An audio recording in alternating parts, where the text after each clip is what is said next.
Meus irmãos, graça e paz da parte do Senhor Jesus. Amém. Amados, vamos ficar em pé, vamos orar ao Senhor nosso Deus. Eu quero convidar o nosso irmão, reverendo Maeli, para que ore ao Senhor. Oremos.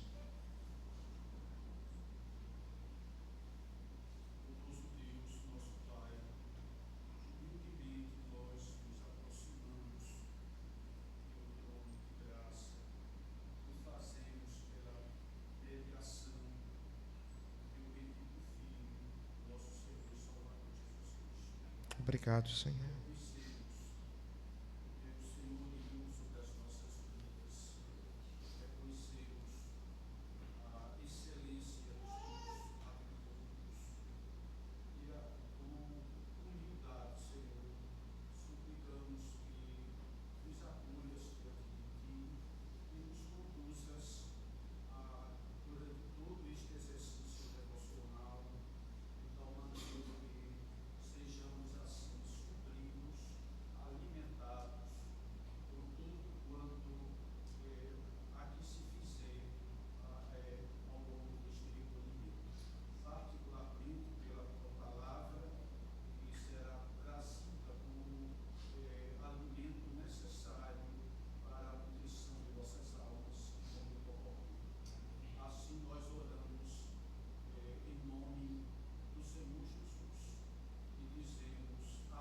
Amém, Senhor. Amém. Amados, vamos ler o Salmo 45 e façamos essa leitura de forma alternada. Ao mestre canto, segundo a melodia, os lírios, os filhos de Corá, salmo didático, cântico de amor. De boas palavras transborda o meu coração, ao rei consagro o que compus. A minha língua é como a pena de habilidoso escritor. Tu és o mais formoso dos filhos dos homens, nos teus lábios se extravasou a graça, por isso Deus te abençoou para sempre. Cinge a espada no teu flanco, herói, cinge a tua glória e a tua majestade.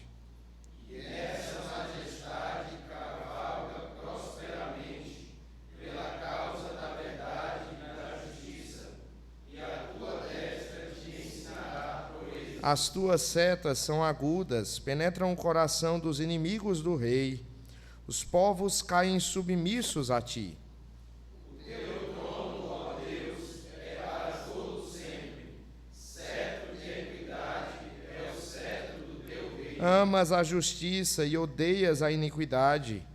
Por isso Deus, o teu Deus, te ungiu com óleo de alegria, como a nenhum dos teus companheiros.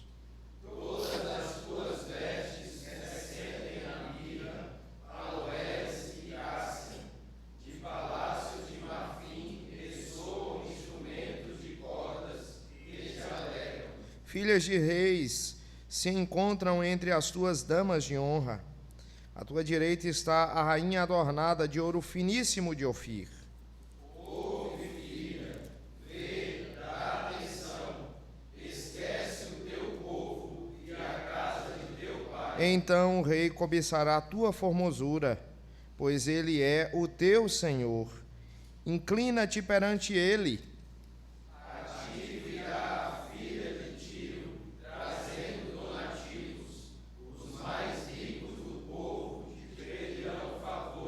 Toda formosura é a filha do rei, no interior do palácio. A sua vestidura é recamada de ouro.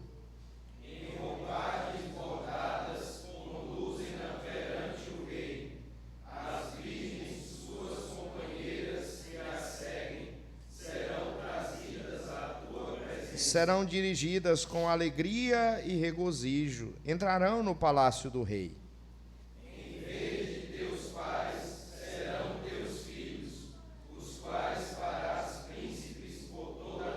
Juntos, o teu nome eu farei celebrado, de geração a geração, e assim os povos te louvarão para sempre. Amém. Podem tomar assento, irmãos. Amados, vamos abrir os nossos hinários e cantar ao Senhor o hino 19. Rei sublime. Cantemos, ó Rei sublime em majestade e glória sobre as milícias do celeste além. Ouve o louvor, os hinos de vitória dos que de ti recebem todo bem.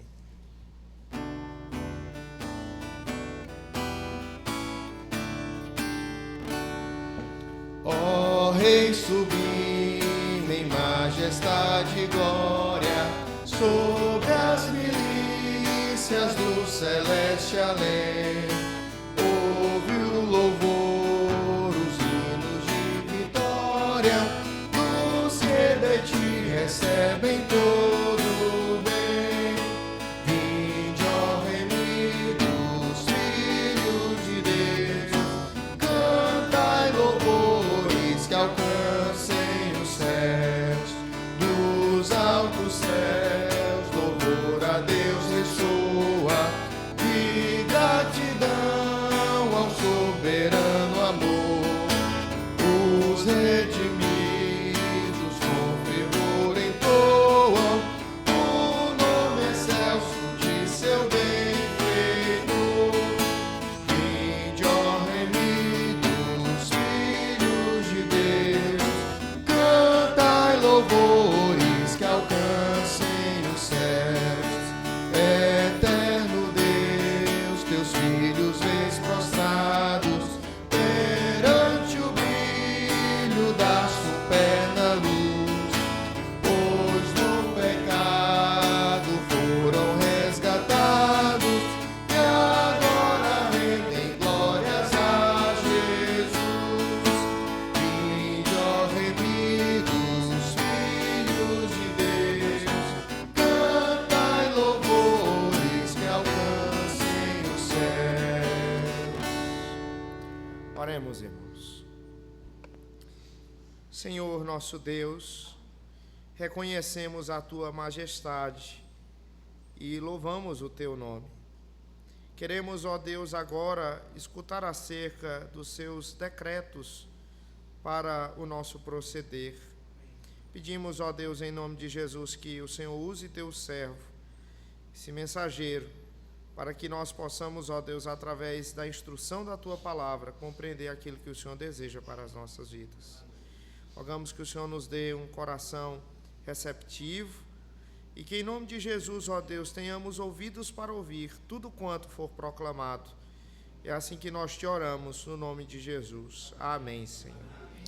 Meus irmãos, hoje nós vamos dar sequência à nossa série de sermões de formatura.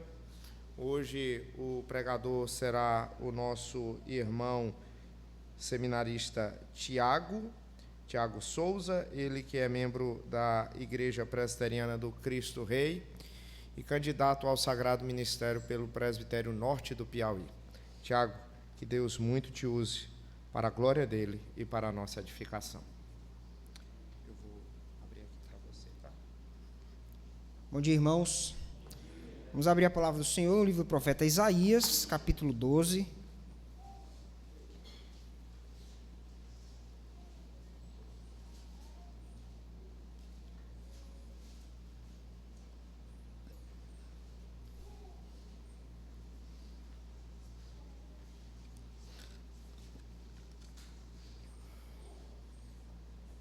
Assim está escrito, Isaías 12. Orarás naquele dia, graças te dou, ó Senhor, porque ainda que tiraste contra mim, a tua ira se retirou e tu me consolas. Eis que Deus é a minha salvação. Confiarei e não temerei, porque o Senhor Deus é a minha força e o meu cântico. Ele se tornou a minha salvação. Vós, com alegria tirareis água das fontes da salvação.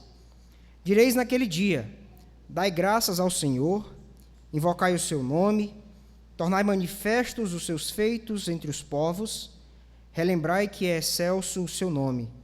Cantai louvores ao Senhor, porque fez coisas grandiosas. Saiba-se isto em toda a terra. Exulta e jubila, ó habitante de Sião, porque grande é o Santo de Israel no meio de ti. Amém. Paul Faulkner, um conselheiro familiar, contou a seguinte história em um dos seus livros. Uma das histórias mais bonitas que surgiram de nossas entrevistas envolve uma família que adotou uma adolescente com muitos problemas. Ela já tinha se envolvido com drogas e álcool e estava realmente se comportando mal.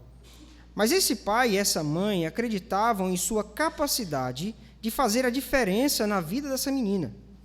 Os pais fizeram tudo o que sabiam para amá-la e controlá-la, mas nada parecia funcionar.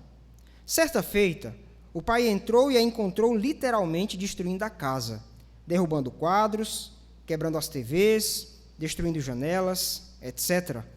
Mesmo assim, eles continuaram com ela, apesar de as pessoas da comunidade e até mesmo os membros da igreja tentarem convencê-los a desistir. Deixem-na aí, diziam. Afinal, ela não é realmente sua filha. Mas a isso o pai sempre respondia: sim, eu sei, mas eu disse a ela que era. A história que acabei de lhes contar apresenta uma filha adotiva rebelde e pais comprometidos em não quebrar sua promessa de exercer a paternidade por eles assumida. Essa história ilustra bem a relação entre Deus e Israel. Enquanto Israel se esquecia do seu Salvador e depositava sua confiança nos homens, Deus persistentemente apresentou-se como a sua única salvação. Assim como aquele pai adotivo, que mesmo diante dos problemas causados por sua filha, não estava disposto a abrir mão de sua paternidade, Deus também não abandonou seus filhos rebeldes. O retrato dessa filha é o retrato de Israel. O retrato de Israel é o nosso retrato. Não poucas vezes duvidamos de Deus. Não poucas vezes esquecemos do seu braço forte e depositamos nossas esperanças em homens, cujo fôlego de vida pode desaparecer a qualquer momento. A despeito disso, Deus é um pai amoroso, um pai que fez seus filhos sofrerem nas mãos dos ímpios, para que aprendessem que somente Ele oferece verdadeira salvação. Essa é a lição que todos devemos aprender. Nós, que frequentemente somos tentados a buscar soluções humanas para os nossos problemas, nós que somos tentados a buscar alcançar a nossa própria salvação, devemos correr para o Senhor e reconhecer que não há outro Salvador além dele. O texto que temos diante de nós consiste em palavras de reconhecimento. O reconhecimento de que Deus é a única salvação do seu povo. Em Isaías 12, essa salvação é celebrada em dois contextos, um individual e outro coletivo. Em sua infinita sabedoria, aprove a Deus salvar-nos por intermédio do seu Filho, razão pela qual aquilo que Israel deveria enxergar em Deus, devemos nós também enxergar em Jesus. Diante disso, essa passagem tem a seguinte lição para os crentes da nova dispensação: Cristo é sua salvação. Louve-o individualmente e coletivamente. Cristo é sua salvação. Louve-o individualmente e coletivamente. Isso é o que devemos fazer. Reconhecer a fonte da nossa salvação, declarando isso em nosso íntimo, e em seguida buscarmos a companhia de outras pessoas, para que façam coro conosco em nosso ato de reconhecimento. Dito isto, eis a primeira parte da lição trazida pelo nosso texto. Cristo é sua salvação. Louve-o, reconheça-o individualmente. Nós veremos isso do verso 1 até o versículo de número 3. O nosso texto começa com um indicador de discurso direto. Observe: orarás naquele dia. Perceba que o verbo está na segunda pessoa do singular, como se dissesse: tu orarás naquele dia. Isso indica uma declaração de reconhecimento individual da salvação do Senhor. As declarações na primeira pessoa do singular, que se seguem, reforçam esse entendimento. Aqui é possível identificar 3 razões para esse reconhecimento de Cristo como Salvador. E eis a primeira razão: Cristo é aquele que desviou a ira de Deus. Entendemos isso a partir do versículo de número 1. Veja novamente. Graças te dou, ó Senhor, porque ainda que tiraste contra mim. Por que Deus se irou contra o seu povo? A resposta é: por causa dos seus pecados. No capítulo 7 deste livro, lemos que o reino do norte, governado por Peca, filho de Remalias, uniu forças com o rei da Síria para atacar o reino do sul, governado por Acás, filho de Jotão. Diante dessa difícil situação, Acás não recorreu à ajuda de Deus, mas tomou do ouro e da prata da casa do Senhor e pagou o rei da Assíria para socorrê-lo, conforme você pode encontrar esse relato também no primeiro livro dos Reis, capítulo 16. Todo esse evento suscitou a ira do Senhor, razão pela qual este proferiu palavras de juízo contra os 4 povos envolvidos nessa história, contra Judá, contra Israel, contra a Síria e contra a Assíria, conforme pode observar-se do capítulo 7 até o capítulo 10 do profeta Isaías. Nesses capítulos, profetiza-se que tanto o reino do norte quanto o reino do sul seriam atacados por aqueles que outrora haviam sido seus aliados. Nesse momento, em que vissem os seus aliados tornando-se inimigos, perceberiam que Deus é o único companheiro fiel. Pela graça de Deus, essa história não termina mal. Antes mesmo que o povo sofresse os efeitos do seu erro, e certamente esses efeitos viriam, o profeta declarou que um dia eles dariam graças a Deus pela cessação da sua ira, conforme a gente encontra aí no final do versículo 1. Graças te dou ao Senhor, porque ainda que tiraste contra mim, aí observe, a tua ira se retirou e tu me consolas. Chegaria o tempo em que a ira daria lugar ao consolo. Chegaria o tempo em que Deus desviaria sua mão pesada e viria com uma mão que afaga. Isso se adequa bem ao que lemos no Salmo 30, versículo 5, que diz que, porque não passa de um momento a sua ira, o seu favor dura para a vida inteira. Aqui em Isaías 12, sabemos que a ira de Deus se retirou, mas o texto não informa para onde ela foi redirecionada. O contexto mais amplo das Escrituras nos indica o destino dessa ira. Foi Cristo quem absorveu o severo castigo pelos pecados do povo de Deus. Foi Cristo quem satisfez a justiça divina. Embora não haja base suficiente para declarar que esta seja a intenção do autor, é interessante observar aqui que o verbo traduzido como retirar é comumente traduzido como retornar. A despeito da interpretação desse verbo, na prática foi isso que aconteceu. A ira de Deus retornou para ele próprio, sendo despejada no seu Filho, que tomou sobre si as consequências do nosso pecado, permitindo assim que pudéssemos receber o consolo que vem de Deus. O consolo que foi negado a Cristo, que sentiu uma intensa agonia na cruz, foi concedido a nós, pecadores rebeldes. Eis a primeira parte do reconhecimento individual que se requer de nós. Compreender que Cristo atraiu para si mesmo toda a ira divina que justamente merecíamos. Irmãos, assim como devemos louvar a Cristo individualmente por desviar a ira de Deus que recairia sobre nós, segue então uma segunda razão para esse louvor, que Cristo é o único em quem nós podemos confiar. Versículo de número 2. Eis que Deus é a minha salvação. Confiarei e não temerei, porque o Senhor Deus é a minha força e o meu cântico, ele se tornou a minha salvação. Dentre os muitos pecados de Israel, um dos mais recorrentes é a falta de confiança. Por diversas vezes os profetas foram enviados para repreender o povo, por confiar mais no Egito do que nele próprio. Apenas para dar alguns exemplos, Isaías 30, versículo 2, 31, versículo 1, Jeremias 42, Ezequiel 29. Outras vezes, essa confiança foi depositada na Assíria, como percebemos em Isaías 7, que é o contexto do nosso sermão. Abundantemente encontramos isso também no profeta Oséias, no capítulo 5, no capítulo 7, também no capítulo de número 8. Apesar disso, Isaías 12 nos ensina que chegaria o tempo em que a confiança nos homens seria deixada de lado, de modo que Deus seria reconhecido como o único refúgio do seu povo. Finalmente chegaria o dia em que eles correriam para os braços certos, para o único que ia oferecer verdadeira salvação. Irmãos, somente Cristo é confiável.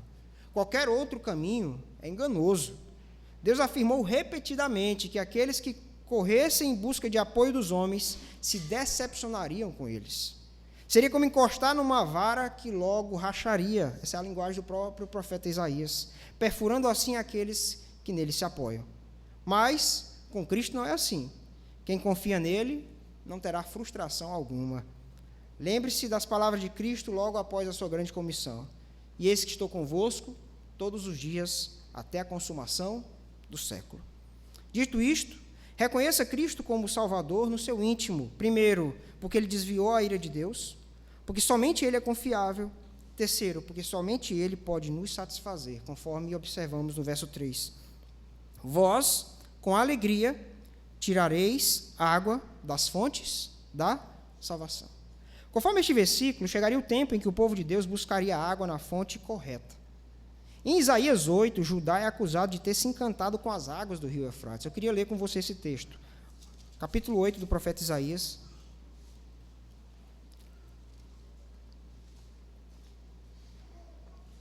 Observe comigo o verso 5. Falou-me ainda o Senhor, dizendo: em vista de este povo ter desprezado as águas de Siloé, que correm brandamente, e se estar derretendo de medo diante de Rezim do filho de Remalias, aqui ele está fazendo menção ao episódio do capítulo de número 7, eis que o Senhor fará vir sobre eles as águas do Eufrates, fortes e impetuosas, isto é, o rei da Assíria, com toda a sua glória, águas que encherão o leito dos rios e transbordarão por todas as suas ribanceiras. Penetrarão em Judá, inundando, e passando por ele, chegarão até ao pescoço. As alas estendidas do seu exército cobrirão a largura da terra, ó Emanuel. Observe aqui que o texto menciona 2 lugares em que há água. De um lado temos as águas de Siloé, um pequeno fio de água que abastecia a cidade de Jerusalém. Do outro lado havia o rio Eufrates, bastante volumoso. A metáfora aqui é usada para comparar Deus com os assírios. Aos olhos humanos, os assírios, representados pelo rio Eufrates, tinham muito mais a oferecer do que Deus, representado pelas águas de Siloé. Contudo, conforme vemos aqui, essas muitas águas se voltariam contra o povo, afogando-os. Assim, quando olhamos para Isaías 12, versículo 3, lemos que o povo buscaria a água das fontes da salvação com alegria. Finalmente, o povo de Deus não consideraria mais aquilo que ele tem para oferecer como coisa de somenos. Ou seja, estariam satisfeitos com aquilo que Deus tinha para lhes proporcionar. Finalmente entenderiam que Deus é suficiente para sustentá-los, tornando desnecessário o socorro dos homens. Obviamente, Deus não era menor do que os assírios, mas queria que eles entendessem que aquilo que ele lhes oferece é o bastante. Ou seja, não precisavam correr atrás de mais água. Não precisavam correr atrás do Eufrates. Diante disso, eu te pergunto, do que mais você precisa? Porventura, o que Cristo oferece não te basta? Sua morte não é suficiente? Certamente o é. Há algum esforço extra que você deve fazer para ser salvo? Certamente não. Alegre-se com Cristo, meu irmão, pois Ele supre todas as tuas necessidades espirituais. Foi Ele mesmo que disse: se alguém tem sede, venha a mim e beba. Quem crê em mim, como diz a Escritura, do seu interior fluirão rios de água viva. É de Cristo que flui toda a sabedoria necessária para conhecermos os mistérios de Deus. Segundo Colossenses, capítulo 2, versículo 3, é em Cristo que todos os tesouros da sabedoria e do conhecimento estão ocultos. Em Cristo você tem tudo aquilo que precisa para prosseguir em sua peregrinação. Confie plenamente nele. Israel falhou por falta de confiança. Não incorra em semelhante erro. Cristo é sua salvação. Reconheça-o individualmente. É isso que temos ensinado até aqui. E a importância do reconhecimento individual do nosso Salvador é a primeira lição de Isaías 12. Esse reconhecimento é indispensável a todos os que desejam aproximar-se do seu Salvador. Em Lucas 15, temos uma parábola que nos ajuda a compreender a importância desse reconhecimento pessoal do qual temos falado. A parábola do filho pródigo conta a história de um jovem que decide pegar a sua herança antecipadamente e sair de casa para viver uma vida de excessos. Passado um tempo, ele se encontra em miséria total, sem amigos, sem recursos e trabalhando como alimentador de porcos. Nesse momento de extrema necessidade e desespero, o jovem finalmente cai em si e reconhece a tolice das suas escolhas.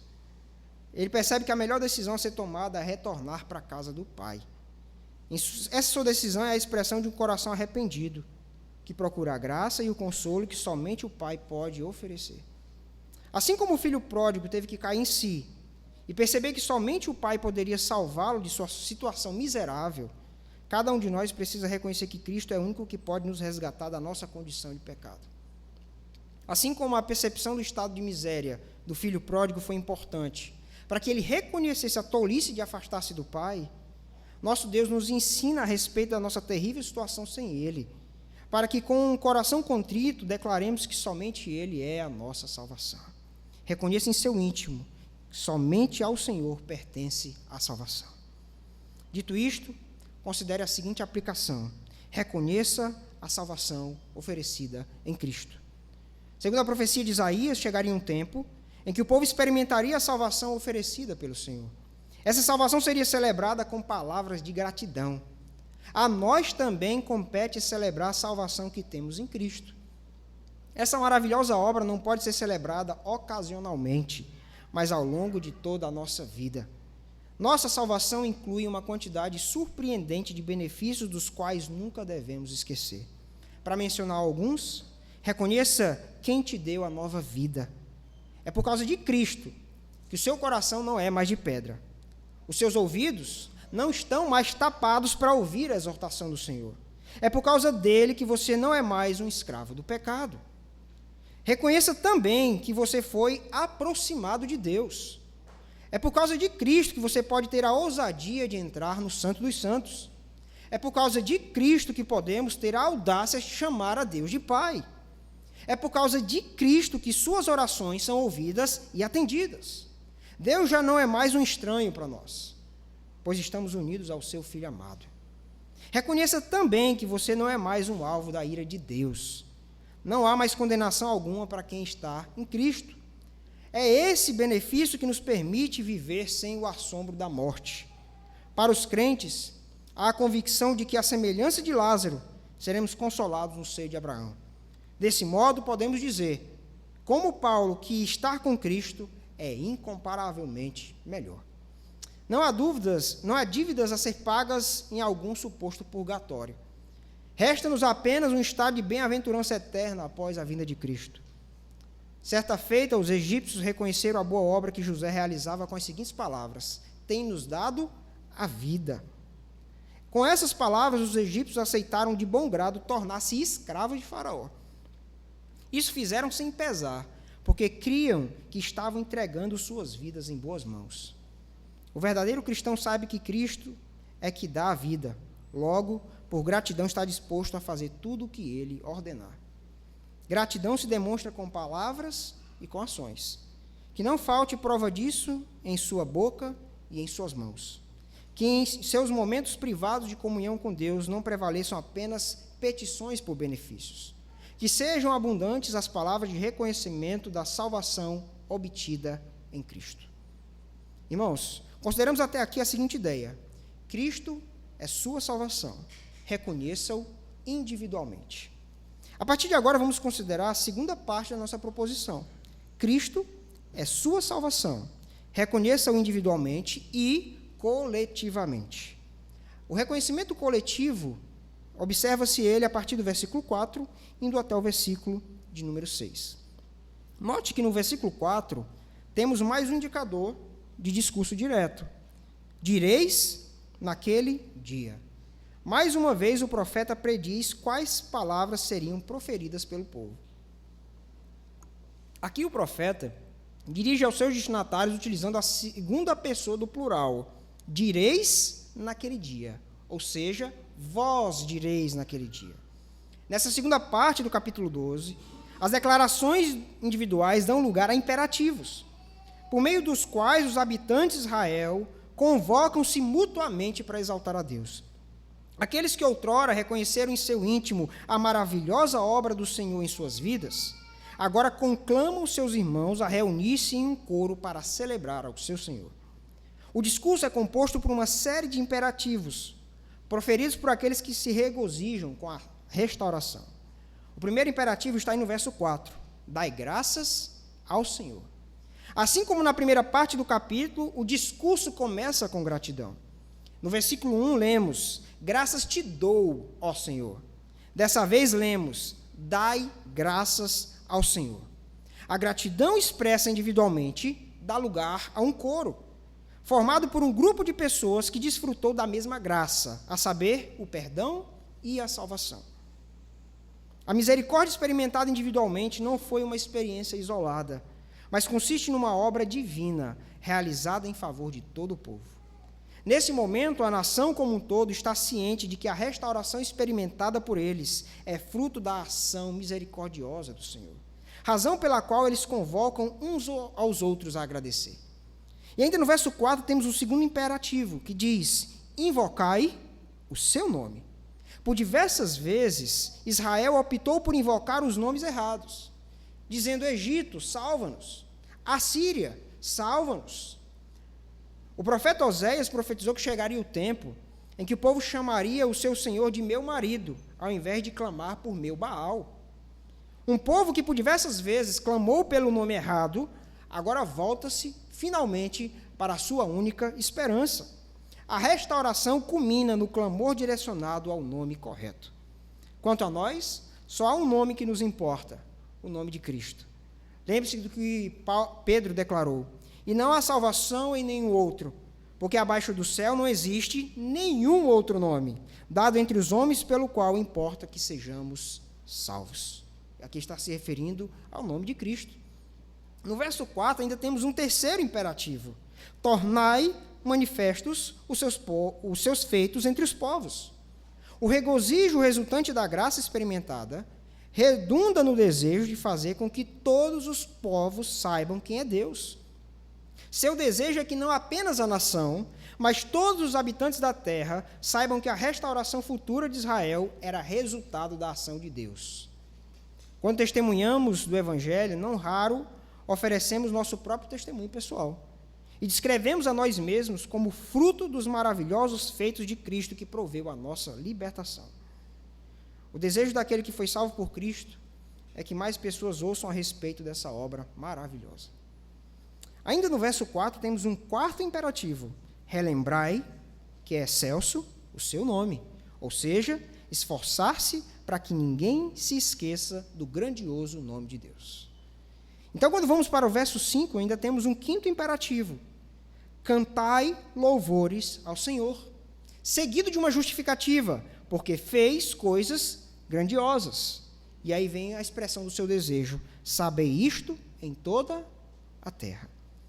Esse imperativo reitera o desejo de que os povos também saibam dessas coisas, que toda a terra ouça o seu testemunho, o qual exalta a Deus por seus poderosos feitos. No versículo 6 temos um sexto imperativo, mas a semelhança do verso 3, conforme entende-se, não é o povo que faz essa declaração, mas o próprio profeta que toma a palavra, assim como fez no versículo de número 3. Assim como no encerramento da primeira parte do nosso texto, lá no versículo 3, temos aqui uma menção ao júbilo de Israel.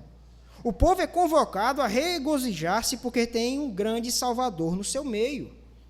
Quem considera a grandeza de Deus e das suas obras não tem por que buscar outro Salvador, mas compete-lhe apenas regozijar-se por ter ao seu lado um Deus que está acima tanto dos outros deuses quanto dos homens mais poderosos da terra. Irmãos, estamos considerando a importância do reconhecimento coletivo do nosso Salvador. A importância dessa ação comunitária pode ser ilustrada com outro episódio bíblico.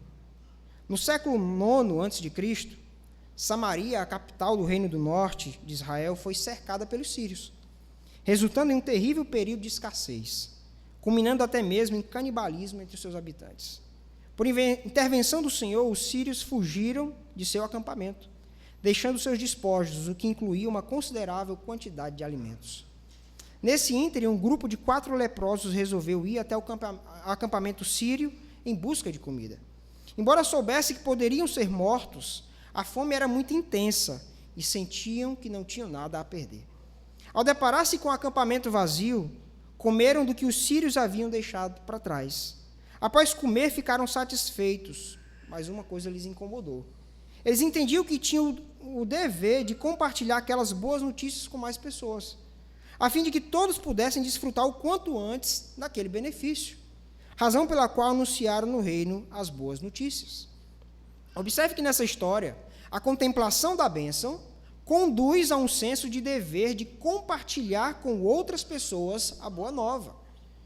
Isso se assemelha com o nosso texto de Isaías 12, porque essa necessidade de compartilhamento observa-se em 2 aspectos. Primeiro, o povo convoca os seus próprios irmãos para celebrar o nome do Senhor. Segundo, há um intenso desejo de que os outros povos também saibam dessa grandeza. Em síntese, o desfrutar da graça salvadora começa com o regozijo interior, a partir do qual o desejo de que mais pessoas celebrem essa grande bênção surge. O desejo de compartilhar transpõe nosso círculo de fé. Inclui aqueles que ainda não experimentaram da salvação da qual compartilhamos. Eu queria trazer duas aplicações a respeito dessa segunda parte para as nossas vidas. E a primeira aplicação é a seguinte: não despreze a adoração comunitária. Nossa responsabilidade individual para com Deus não anula os nossos deveres coletivos que nos foram impostos pelo Senhor. Deus chamou Abraão e fez dele uma grande nação. Uma nação que tinha o dever de adorar a Deus comunitariamente, de modo regular.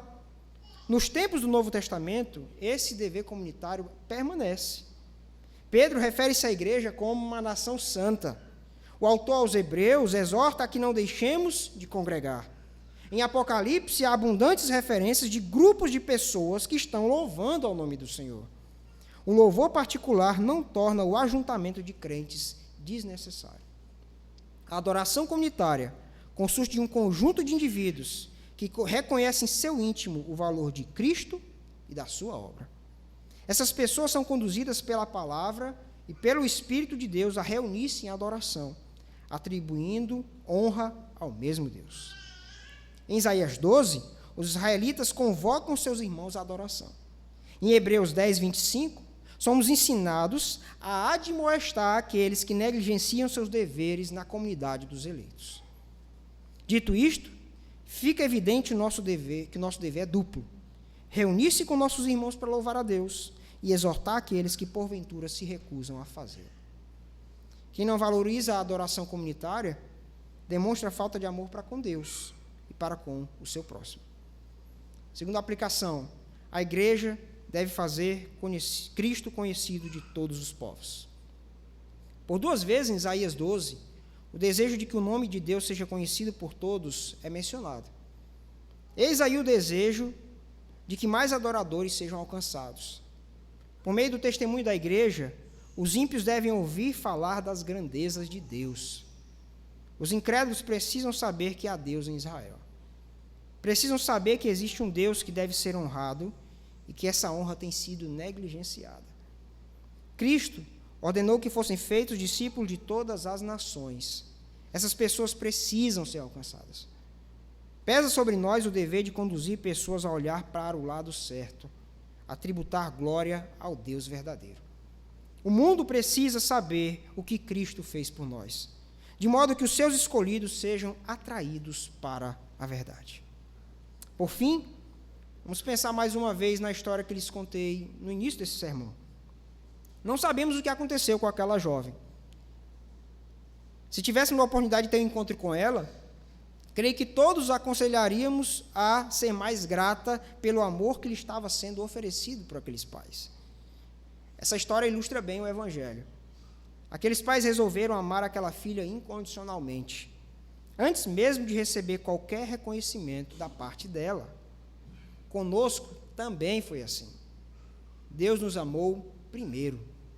Assim como diríamos àquela moça, seja grata, a palavra de Deus nos exorta a exercer gratidão. A gratidão começa por uma compreensão pessoal daquilo que foi operado em nós, nos conduzindo, por conseguinte, a unirmos a outras pessoas que têm a mesma convicção. Essa reunião de pessoas proclama em uníssono a glória de Deus e proclama a sua majestade a todos os povos. Lembre-se da proposição que lhe foi apresentada hoje. Cristo é sua salvação. Louve-o individualmente e coletivamente. Quer você esteja sozinho, quer você esteja rodeado de pessoas. Louve o nome de Cristo. Deus não nos impõe um dever impossível aqui. Cristo consumou a obra que proporcionou a sua salvação. A você cabe apenas reconhecer isso. Reconheça isso em casa. Reconheça isso na congregação dos santos. Reconheça isso em toda a terra, onde quer que Deus te coloque. Que Deus seja louvado.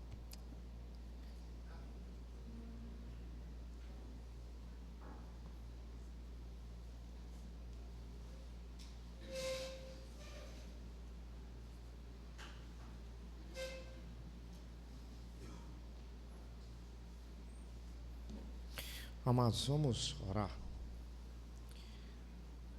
Senhor nosso Deus, obrigado por Cristo Jesus, nosso Senhor e Salvador. Obrigado, ó Deus, porque hoje nós experimentamos o cumprimento dessas promessas maravilhosas que Isaías, ele profetizou. Obrigado porque nós conhecemos a Cristo e nós agradecemos a Ti pela vida, ministério e obra do Teu Filho bendito, nosso Senhor e Salvador. Ajuda-nos, ó Deus, agora, uma vez salvos por Ele, testemunharmos a todas as criaturas a respeito do Seu bom nome. Agradecemos a Ti, ó Deus, pela vida do Tiago.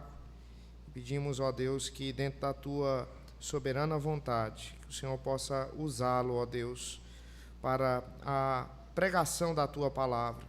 E que por intermédio, ó Deus, de Sua pregação, muitos possam se converter a Cristo e serem santificados a Cristo. É assim que nós te pedimos e desde já te agradecemos. Amém, Senhor. Irmãos, nós queremos então concluir a nossa devocional dessa manhã, saudando a todos que estão aqui e a você também que nos acompanha pela internet. Que Deus muito te abençoe. Nós aguardamos você na próxima sexta-feira, às 8h30. Até lá, Deus abençoe.